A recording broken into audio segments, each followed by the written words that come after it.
Welcome everyone from my YouTube channel Eduinside. To stay up to date with my latest videos, please make sure to subscribe to this YouTube channel by clicking the button right above this video. An old people home. Mariam is a student of class 6 in a government high school in Rajshahi. Her mother works in an office and her father is a businessman. Mariam is very fond of her aunt, father's sister, Suraya Begum, who lives in another part of the same town. On Fridays, she often goes to her aunt's place and spends time with her.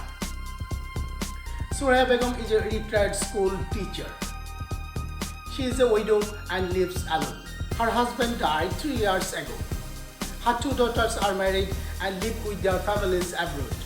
They often talk to her over telephone and came to visit her whenever they get time.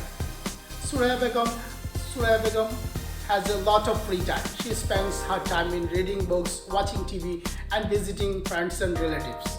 Sometimes she writes to her old colleagues. But nowadays she often gets bored doing all these things. She wants to do something more meaningful, something that would do good to others. She is planning to establish an old people home in her locality. She knows some old people live all alone and have no one to take care of them. They often feel helpless and miserable. They need care and support. As part of her plan, Suraya Begum starts to visit families. She talks to a number of families. She tries to understand the problems of elderly people in their family.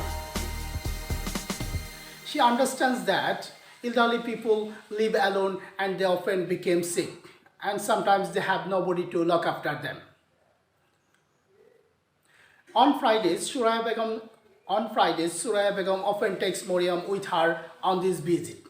Mariam has already become very friendly with some of the old men and women. They all love Mariam very much. She tells them about her school, friends, her studies and her families. And they often tell her funny stories, fairy tales and ghost stories.